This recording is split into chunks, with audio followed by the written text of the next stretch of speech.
Então, pessoal, vamos agora para a próxima aula aqui. Ó. Na aula anterior a gente viu um pouquinho sobre expectativas realistas, né, de investimento. Lembrando que se uma pessoa chegar para você e falar que ela consegue mais do que 6%, 8%, 10%, 50%, né? Fique com o pé atrás, né?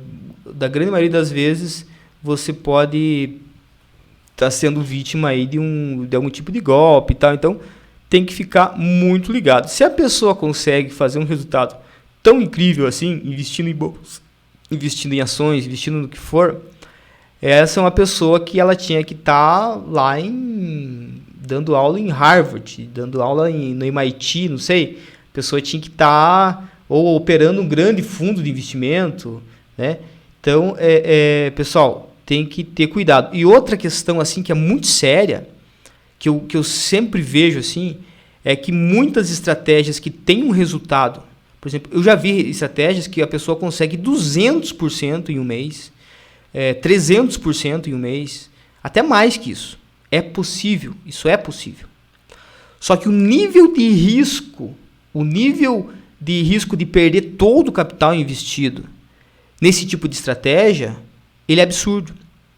Então, não vale a pena por quê? Porque a pessoa vai lá, vamos simular assim, um investimento desses absurdos. A pessoa vai lá e coloca $500 numa estratégia de alto retorno dessa. E aí no primeiro mês ela ganha 200%, ou 100%, 300%. Aí no outro mês ela perde tudo. E às vezes é pior ainda, às vezes ela coloca $500, aí dobra, né? Ganha 100% no mês. Fala, nossa, isso é fantástico, isso é absurdo. E se continuar dobrando, meu Deus do céu, né? Você fica milionário. Tem uma conta, pessoal, que é muito relevante. Eu sempre falo assim para os meus amigos e eles ficam meio que assustados até, porque é uma conta simples, mas que funciona. Se a pessoa conseguir fazer 100% em um mês e manter isso durante um ano, você fica milionário com R$250. Como que funciona isso? Vou mostrar para vocês aqui. Deixa eu ver se eu consigo abrir aqui.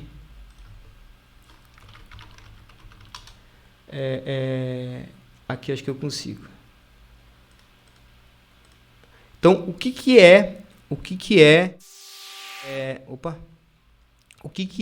você conseguir fazer 100% ao mês? Você conseguir dobrar um capital. Você colocou lá R$250 no primeiro mês, né? E conseguiu dobrar. Então, você vai fazer vezes 2. Ok? No outro mês, você conseguiu dobrar também. Então, vai ser vezes 2. Né?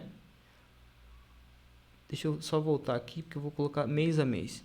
Então, seria 250 vezes 2. No outro mês, seria 500. Vezes 2 novamente. Você teria 1.000. Então, aqui a gente está contando 2 meses, né? Terceiro mês. Quarto mês. Quinto mês. Sexto mês. Sétimo mês.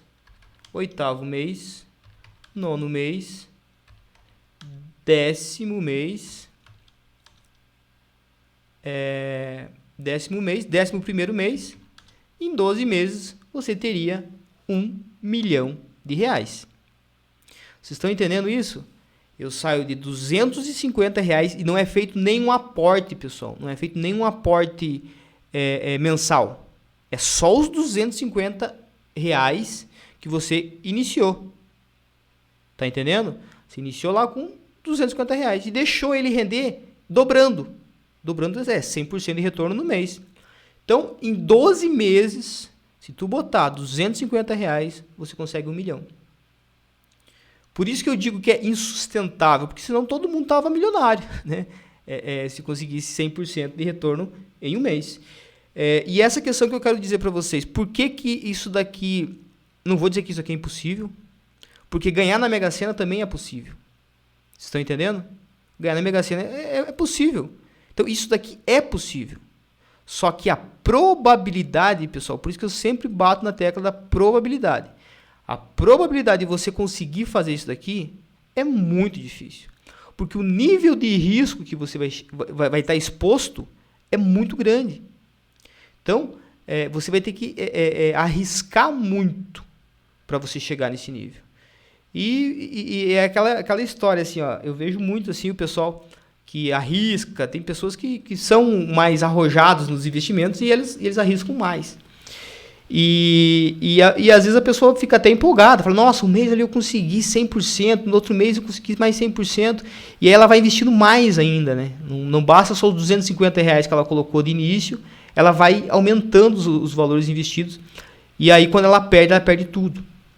Então tem até um filme que eu achei bem interessante esses dias, que a pessoa falou assim, sempre depois da sorte só tem uma coisa que pode vir, né? Porque a pessoa pode ter sorte no primeiro mês, segundo mês, terceiro mês e tal. Mas ela fala assim, só tem uma coisa que vem depois da sorte, que é o azar. Então, você pode ter sorte. Você pode ali, um mês, 2 meses, você ter um resultado 100%, 200%. Cara, tem gente que consegue até 1000%. E dentro de um mês, né? Só que o nível de risco que ele chegou para conseguir isso é um nível de risco de Mega Sena. Não Mega Sena, né? Mas um nível de risco altíssimo. É tipo um day trade ali, ó. 97% das pessoas perdem, né? Então, essas estratégias de alto risco, alta alavancagem, o risco é absurdo. Então, às vezes compensa você comprar um bilhete da Mega Sena do que você investir numa estratégia dessa de alto risco. Né? Mas eu vou mostrar para vocês como que com relativamente baixo risco, pessoal. Porque o que acontece? O mercado financeiro, como eu disse para vocês, só tem 2 lados. O lado da renda fixa e o lado da renda variável. Renda fixa vai te pagar, não gosto de usar a palavra miséria, mas ela vai te pagar muito pouco. Né? Poupança, para vocês terem uma ideia, a poupança ela não corrige nem a inflação muitas vezes. Então, você vai colocar o teu dinheiro na poupança, você vai estar rasgando dinheiro. Porque a poupança, hoje em dia, a gente sabe que tem os títulos do Tesouro. Cara, tem muita opção boa para ser investida com pouco capital, que é a renda fixa no Brasil, e que você pode investir e ter um resultado muito mais interessante do que poupança na renda fixa. Né? A renda fixa que eu falo com garantia, o fundo garantidor de crédito, garantias do mercado brasileiro, ok? Mas a gente vai falar de renda variável também, a gente vai falar bastante. Mas vamos lá, vamos falar um pouquinho agora sobre formação de preço. Então, o que é a formação de preço? Deixa eu passar aqui. Formação de preço no mercado, ela existe, na faculdade tem uma matéria que fala bastante sobre isso, em produção e tal. Mas eu vou trazer uma abordagem aqui, vou tentar ser mais simples. Se você quiser ir atrás de mais informações, tem várias informações sobre isso.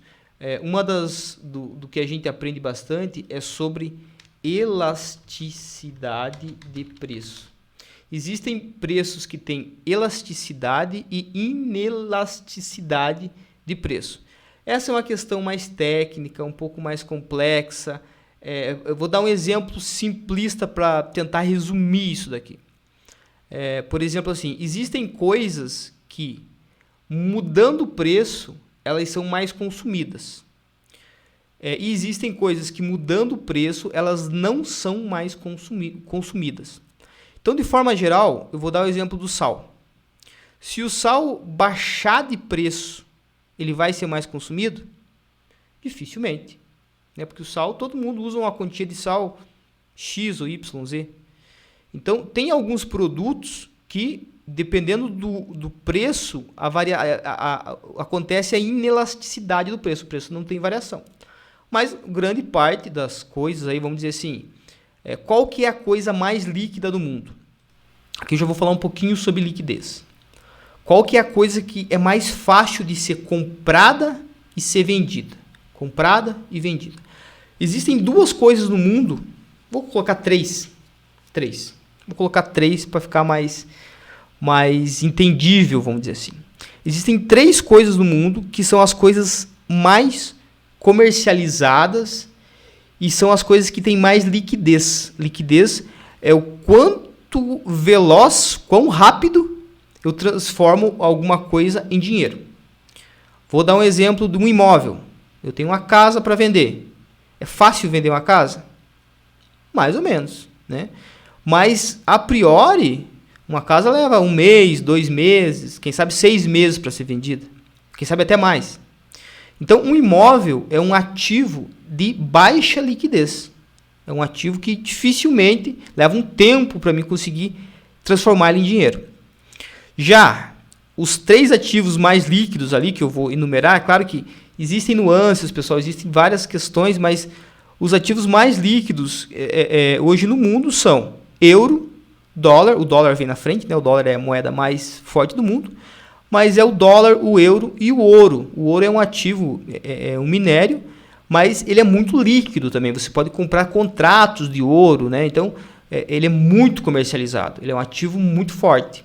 Até se você for analisar os gráficos do ouro, praticamente todos os momentos, ou na grande maioria dos momentos de crise, as pessoas compram ouro. Então, o ouro é um ativo de proteção. É um ativo onde as pessoas compram para se protegerem. Porque elas, vamos dizer, uma pessoa que mora na Europa. E aí lá começou a guerra que está na Ucrânia e tal. E existe o risco de inflação. Existem vários riscos. E vamos dizer assim que existe o risco do euro acabar.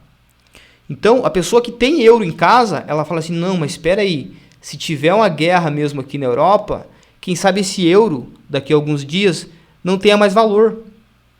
Né? Você pega ali no início da guerra, o euro chegou a bater $1, o euro perdeu muito preço.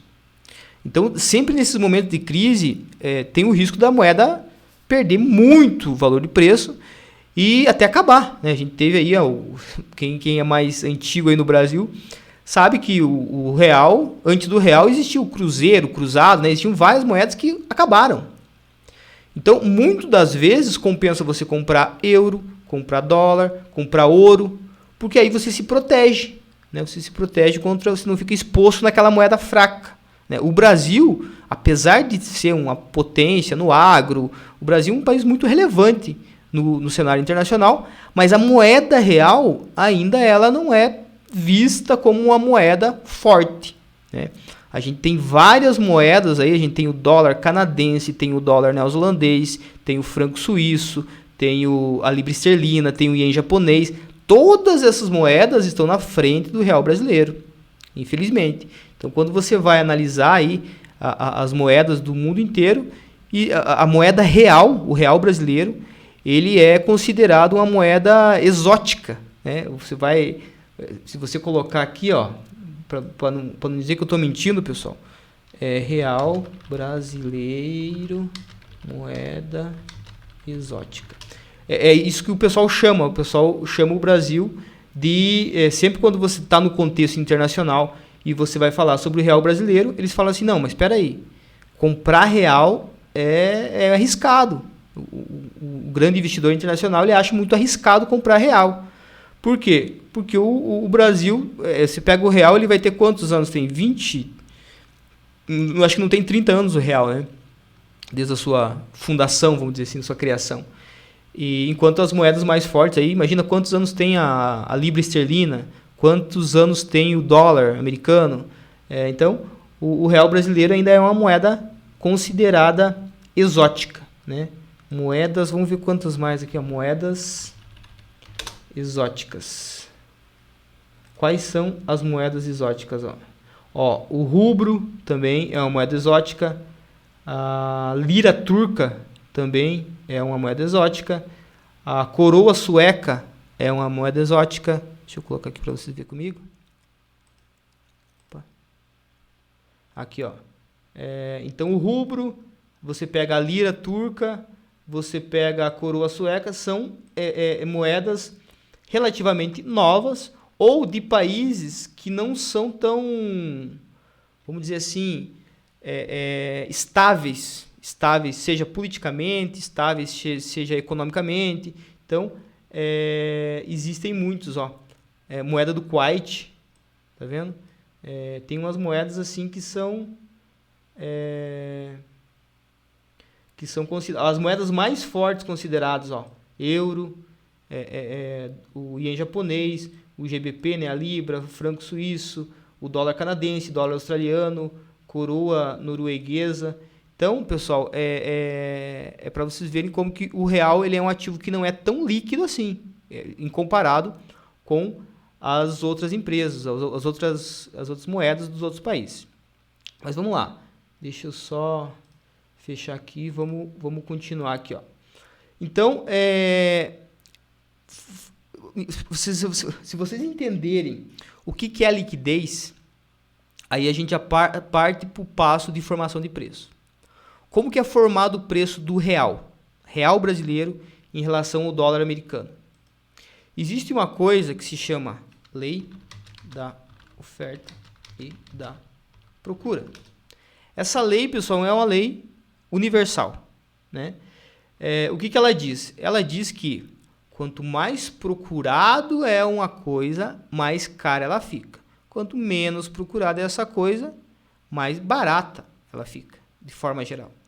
Então, por que o real fica mais caro em relação ao dólar e por que o real fica mais barato em relação ao dólar? É muito simples, pessoal. É muito simples. O real brasileiro em relação ao dólar, quando o investidor americano começa a investir no Brasil, começa a comprar ações de empresas brasileiras, começa a comprar Petrobras, Vale e outras empresas brasileiras, o que acontece? O americano precisa trocar os seus dólares por reais para ele comprar uma ação da Petrobras, por exemplo.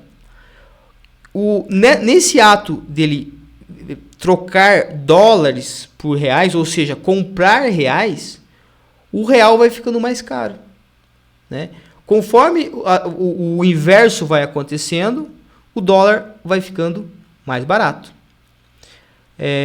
Que não é o dólar, né, que fica mais barato, é o real que fica mais caro e mais barato. Então, o básico do básico da lei da oferta e da procura. Tá entendendo? Quanto mais pessoas comprando reais, mais o real se valoriza. Quanto mais pessoas comprando dólar, né, pegando os seus reais e transferindo eles para dólar, mais é a relação inversa. Então, o dólar vai ficando mais caro em relação ao real. Isso é lei da oferta e da procura. É o básico de economia e é o que rege tudo. O que rege tudo. Desde você... Esses dias eu estava com uma discussão com uns amigos meus e eles estavam falando assim, mas o carro X não vale isso. Vou até colocar o carro aqui para vocês. Carros mais vendidos do Brasil. Eles falaram assim, Rafael, esse carro que está sendo vendido, que é esse carro aqui que é o mais vendido do Brasil, não vale esse valor. Aí eu falei assim, não, peraí. O que diz se alguma coisa vale ou não vale é as pessoas pagarem por isso ou não. Tá, mas aí você quer dizer o que, Rafael? Que quem determina o preço de alguma coisa é o mercado? Exatamente. Quem determina o preço de qualquer coisa no mundo é o número de pessoas que está disposta a pagar por ela. Simples assim. Mas esse carro... Era esse carro aqui, ó. Eu acho legal esse carro até. Mas esse carro aqui foi o carro mais vendido. Acho que ainda está sendo esse ano o carro mais vendido. E ano passado foi o carro mais vendido. E aí eles falavam assim, não, mas Rafael, esse carro ele custa 110 mil, uma coisa assim. Aqui, ó. Deixa eu pegar o preço dele. Aí eles falavam assim, não, Rafael, esse carro não vale esse preço. Fiat Estrada. Preço. Esse carro, 120 mil reais, ó. Assim, não, Rafael, mas esse carro não vale 120 mil reais. É só um carro, tá muito caro, porque ele não vale. Falei assim, vale? Como que não vale? É o carro mais vendido do Brasil. As pessoas estão pagando para comprar esse carro. Se as pessoas estão pagando para comprar esse carro, logo, esse carro vale 120 mil reais. Se as pessoas não estivessem pagando, se um grande, isso é meio relativo, mas vamos colocar um grande número de pessoas, né, não estivesse pagando, esse carro não valeria. Por quê? Porque ele não seria vendido, né? Então, o que determina o preço de tudo, claro que há nuances, pessoal, e eu acho assim, uma das coisas que mais pode influenciar o preço de alguma coisa são coisas relacionadas a marketing, relacionadas à emoção, relacionadas a N coisas, vamos dizer assim. Mas como diz a propaganda do Mastercard, né? Tem coisas que o dinheiro não compra, né? Tem coisas que às vezes são subjetivas na própria emoção do ser humano, né? Então, às vezes, para mim, mas isso eu estou falando de questões subjetivas de valor, né? Então, para mim, agora teve uma viagem espacial lá, né? Então, para mim, viajar para o espaço e ficar, se não me engano, são 80 quilômetros de altitude.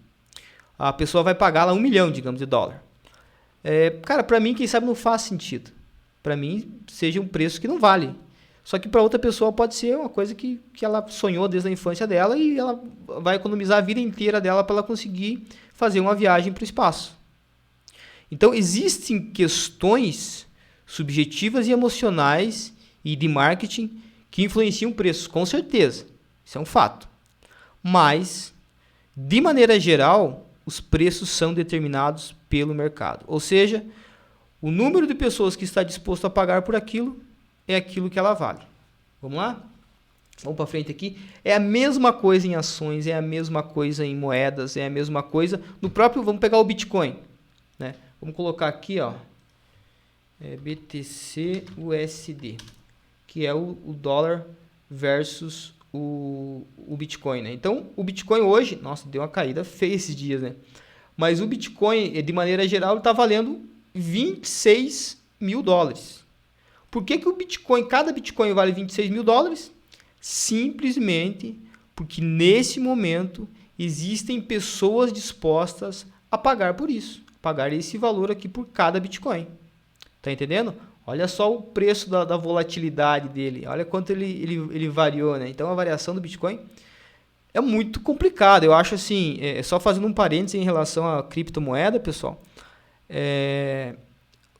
as coisas que têm variações, você pega assim, ó, isso daqui é variações absurdas, né? Agora vamos pegar um outro ativo aqui, ó. Vamos pegar os ativos mais consolidados, vamos colocar aqui, ó. Euro, dólar.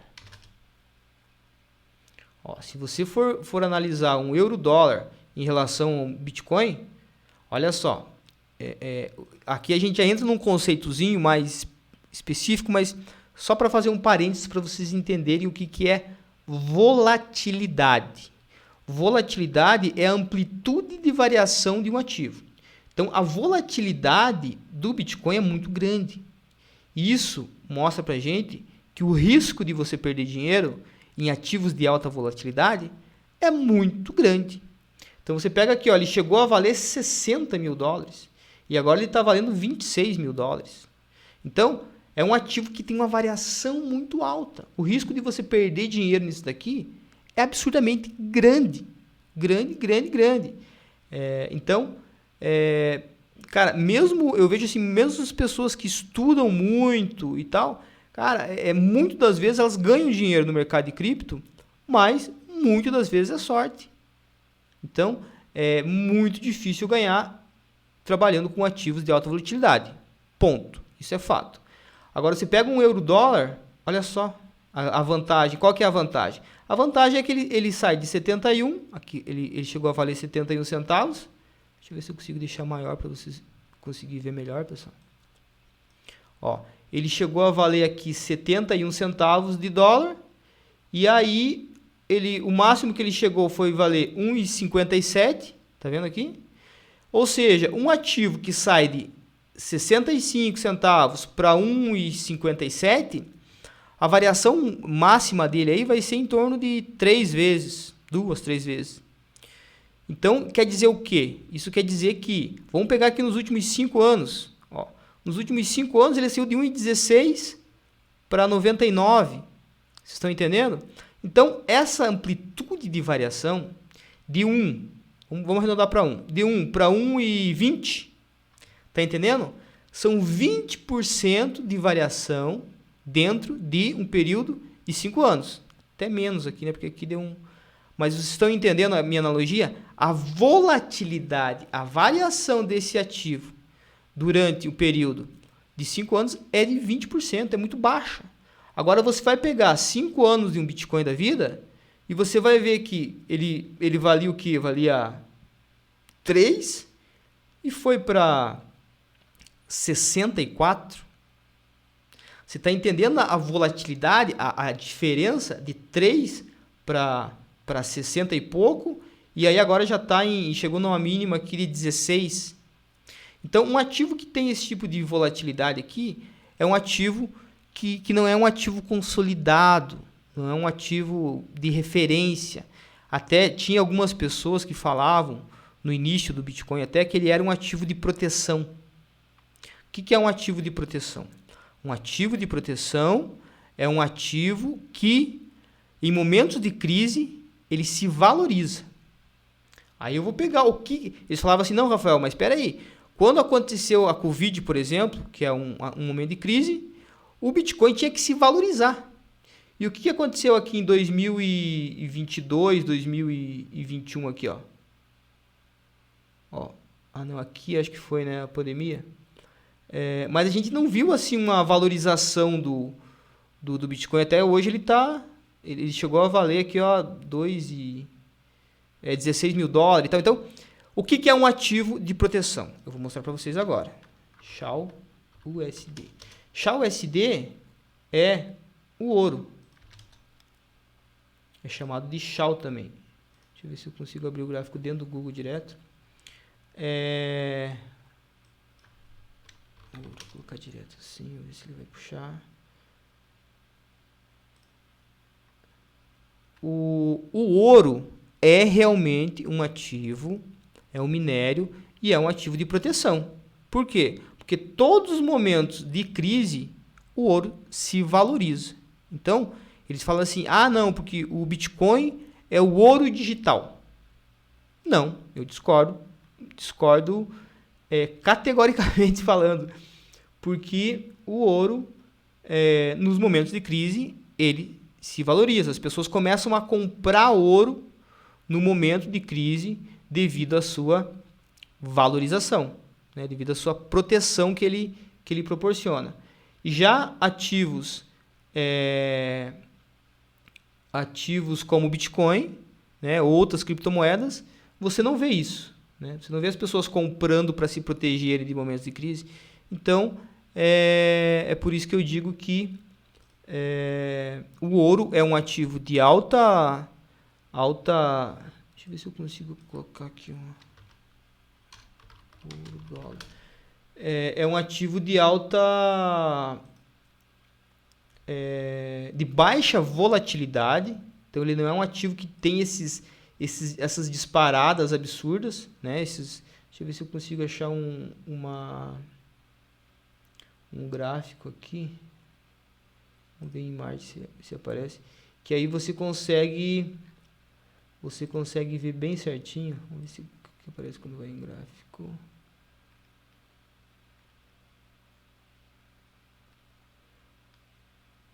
Aqui, ó, gráfico de 5 anos do dólar. Então você consegue ver que ele é um ativo, realmente, o ouro é um ativo de proteção. Olha só, ele tem as suas variações, mas de maneira geral, ele permanece aqui, ó, em 5 anos, em uma...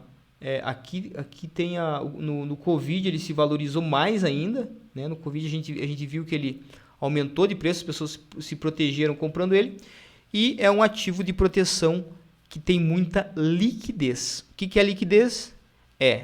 Você tornar esse ouro, transferir ele, vamos dizer assim, vender ele em um curto período de tempo, né? Você consegue transformar ele em dinheiro de acordo com a cotação do dia. Aqui está em 60 dólares, né? O valor aqui está o valor de 5 anos. Mas aqui ele é medido em gramas, onça e quilo, né? Então, Aqui está o valor por quilo de ouro, mas é muito interessante. O ouro é um ativo bem relevante aí. E lembrando, pessoal, que o ouro, você não precisa comprar o ouro em barras, né, de ouro. Claro que também dá, né? Mas existem muitas empresas que vendem o contrato de ouro. Então você pode comprar um papel, como se fosse, né, um contrato. Tem várias corretoras, né, no Brasil que você pode comprar ouro, corretora Brasil. Até no Banco do Brasil tem como você investir em ouro.